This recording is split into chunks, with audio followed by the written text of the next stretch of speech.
Today, we'll be exploring the rise of the West, a history of the human community. It's a grand narrative of global civilizational interaction, stretching from prehistory to the 21st century. Our typical impression of history seems to be a rigid record of certain events happening at certain times. Better history books might explore the reasons behind those events. Stringing these events together chronologically creates an analytic history, the core structure of our middle school history textbooks. It's an experience that likely gave many of us a headache. This approach may be manageable for the history of a single country or dynasty, but it becomes untenable when applied to the history of the entire world, of all humankind. Following the traditional method, would we have to list every major event that happened globally each year? The rise of the West. A history of the human community written that way would be frustratingly thick, its content a hodgepodge of isolated, disconnected events, failing to help us build a holistic understanding of the world. So, how should a global history actually be written? This brings us to one person in particular, the author of this book, William H. McNeill. He is hailed as the historian who pioneered the field of world history, and this very book, The Rise of the West, a history of the human community, is considered its foundational text, setting the standard for all that followed. How is McNeill's historical narrative different from traditional ones?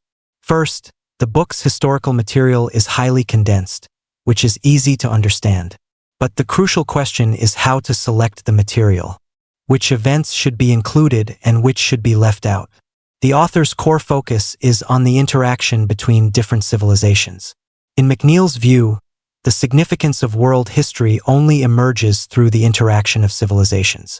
The world's history is not a collection of separate stories, but a dynamic, interconnected whole.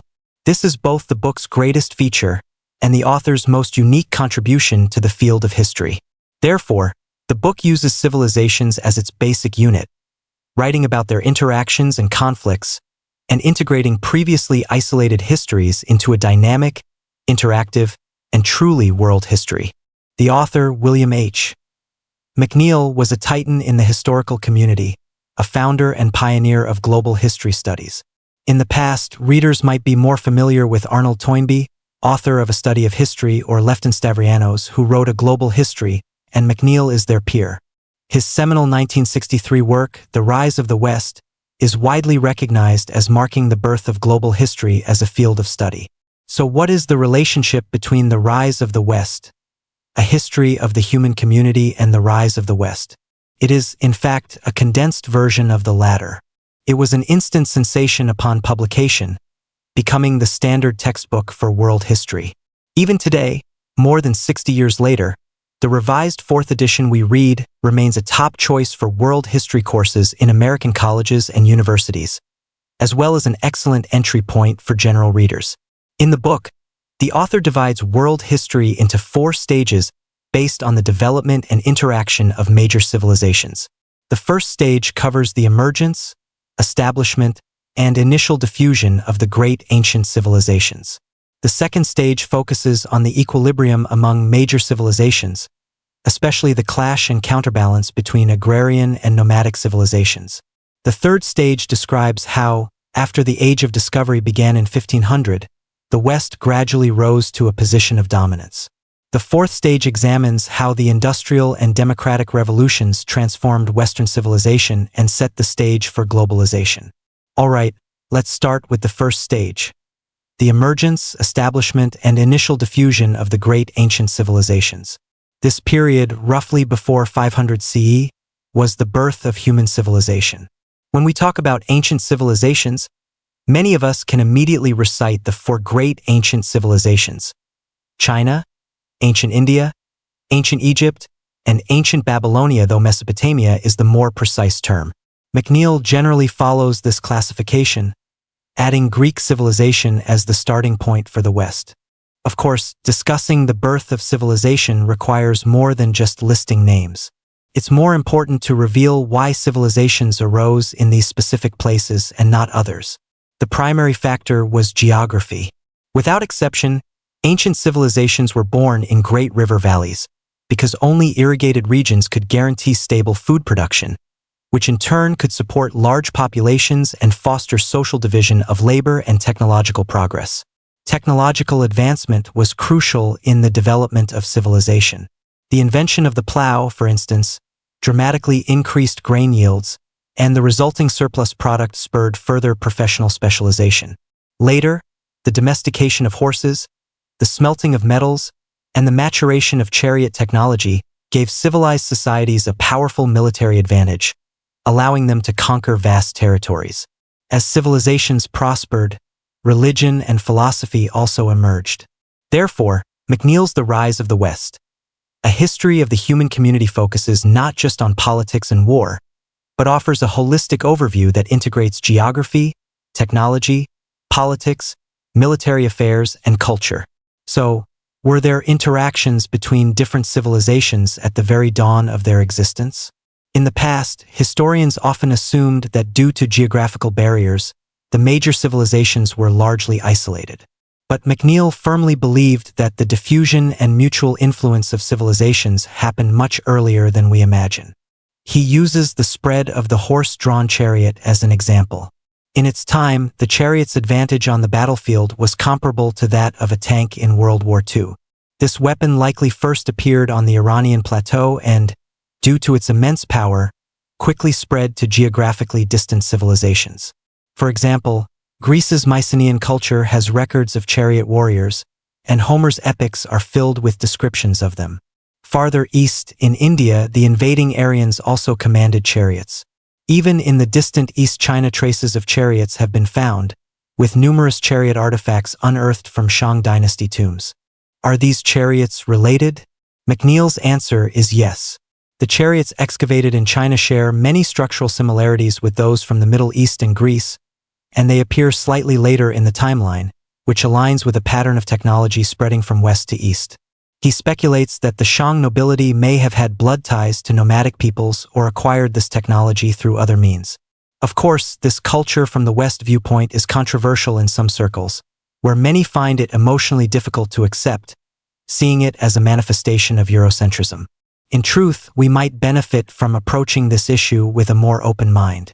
After all, no civilization develops in a vacuum. It is always influenced, to some degree, by external forces. Since modern biology has proven that all humans originated in Africa, if human populations can migrate, why can't technology and culture also transcend geographical boundaries? Next is the second stage, the equilibrium among major civilizations, primarily characterized by the clash and counterbalance between agrarian and nomadic civilizations. This period spans from approximately 500 BCE to 1500 CE. During this time, some early civilizations like Mesopotamia declined, while others prospered and expanded. Greek civilization experienced its golden age, giving birth to literature, art, and philosophy that still profoundly influence us today. Through the conquests of Alexander the Great, its influence reached as far as northwestern India, and its cultural and military achievements were later inherited by the Roman Empire. In India, Ashoka established the powerful Mauryan Empire, and Buddhism rose and spread widely. In China, Qin Shi Huang unified the country, and the central government gradually gained an advantage over the northern nomadic tribes. During this era, the major civilizations were largely on equal footing. As military conquests and trade routes strengthened their connections, no single civilization could gain absolute dominance and break the overall balance. Of course, this balance was dynamic, punctuated by a series of violent shocks, mainly manifesting as conquests and counter-conquests between agrarian and nomadic peoples. McNeill compares the nomadic peoples to gas molecules in a cracked bottle. When pressure builds on one side, they surge out through a gap on the other. The most classic example is the westward migration of the Huns. The Huns left an impression of terror on Europeans, their leader known as the Scourge of God. When the Huns first entered the southern Russian steppe, they easily defeated the local Goths. The Goths fled into the Western Roman Empire seeking refuge, and the Roman government hoped to use them as mercenaries. However, Roman exploitation eventually incited a Goth rebellion. They not only killed a Roman emperor but even sacked the city of Rome, leaving the Western Roman Empire severely weakened.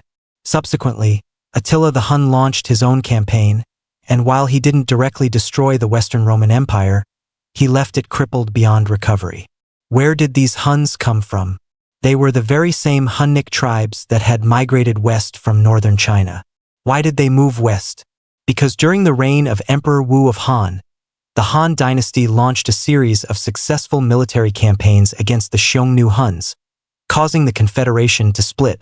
The northern Xiongnu could no longer maintain their footing on the Mongolian steppe and were forced to push westward, eventually reaching Europe and triggering a domino effect that indirectly led to the collapse of the Western Roman Empire. You see, the Han dynasty and the Roman Empire, seemingly separated by thousands of miles, were connected by more than just Roman aristocrats' love for Chinese silk, which spurred merchants to open the Silk Road.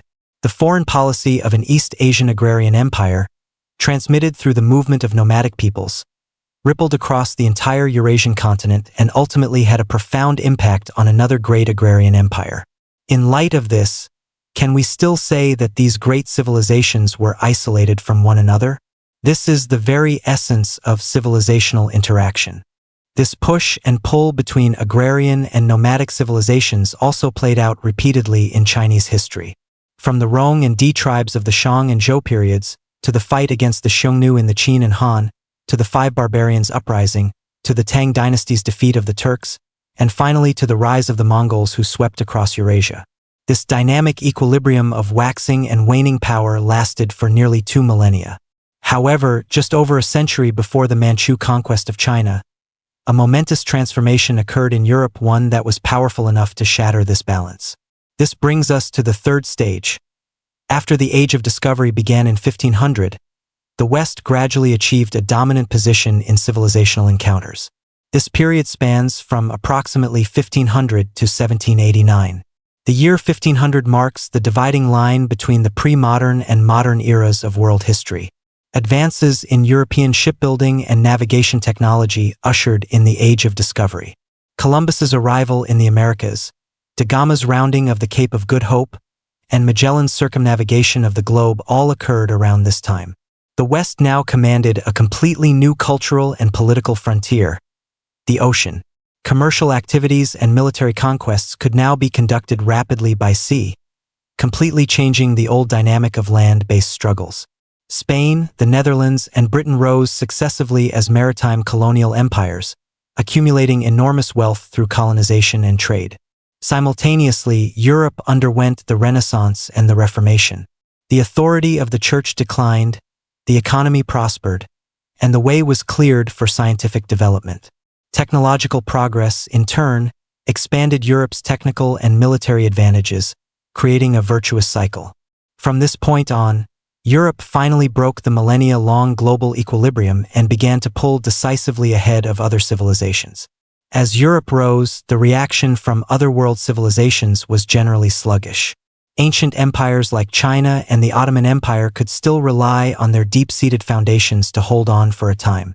For instance, when the British Macartney Embassy visited China in 1793, the Qing Empire still appeared to be the powerful state of the High Qing era. At the time, there were even Chinophiles in Europe like Voltaire. In reality, however, the positions of China and Europe were quietly being reversed. The British mission brought with it the fruits of the Industrial Revolution, such as steam engines and textile machinery, intending to demonstrate its power. But the Qianlong Emperor and his court officials showed little interest, dismissing them as mere tricks and gadgets, and flatly refusing the request for trade relations. China thus missed a precious opportunity to engage with modern European civilization. After 1500, the process of global integration had already accelerated. The result of such isolationism was stagnation.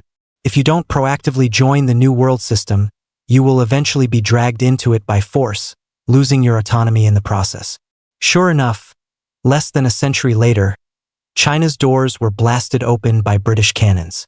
The old empires, the Ottoman, the Mughal in India, the Great Qing crumbled one after another under the impact of the West. Why was it Europe and not another civilization that achieved this historic breakthrough first? McNeill suggests that a key factor was the more adventurous spirit of the Europeans. This may have been precisely because Europe, at the time, lacked a unified, stable empire like other civilizations. Its long-term disunity and turmoil actually fostered competition and exploration. In Ming China, the fleet of Zhang, he was once the world's leader in scale and technology, but court conservatism prevented it from being converted into a lasting trade and productivity advantage. Perhaps this echoes the old saying, misfortune may be a blessing in disguise, and good fortune may hide a calamity. Finally, the fourth stage, the transformation of Western civilization by the industrial and democratic revolutions and the beginning of global cosmopolitanism. This stage begins in 1789, the year of the French Revolution, which gave birth to modern democratic systems and profoundly changed the political landscape of the West and, indeed, the world. At almost the same time, the Industrial Revolution began in Britain, dramatically increasing social productivity and pushing the world from an agrarian to an industrial society. Armed with these two great weapons, democratization and industrialization, the West established an unshakable advantage on the global stage, its influence penetrating every corner of the world. This process continues to this day. We are still living in the aftershocks of these two revolutions from over 2 centuries ago. Of course, progress also cast a shadow. In the 20th century, humanity endured 2 world wars, with the efficiency of killing in the industrial age far surpassing anything before. The advent of nuclear weapons put humanity, for the first time, under the threat of self-destruction. The capitalist system, while creating immense wealth, also exposed numerous social problems and gave rise to the opposing socialist bloc. In the 4th edition of this book, McNeill added a special chapter discussing globalization. He has always emphasized the holistic nature of human history, and the arrival of the age of globalization signifies that humanity has truly become a community with a shared future. But globalization is no smooth path. While it increases total social wealth, it also exacerbates the gap between rich and poor. The author had predicted that resistance from former socialist countries might interrupt the trend of globalization, but he never anticipated that it would be the United States that would be the first to turn toward conservatism and anti-globalization. In response, the author could only conclude the book with the open-ended statement that the future is full of uncertainty. After all, he is a historian, not a prophet. With that, we've covered the main points of The Rise of the West, a history of the human community. Let's quickly review the 4 historical stages defined by the author. First stage, the emergence, establishment, and initial diffusion of ancient civilizations. Second stage, a dynamic equilibrium among major civilizations, characterized primarily by the conflict and fusion of agrarian and nomadic cultures. Third stage, after 1500, the West gradually achieved world dominance through its technological and institutional advantages. Fourth stage, the industrial and democratic revolutions reshaped the world, ushering in the age of globalization that continues to this day. Alright, that's all for this installment. Congratulations on finishing another book.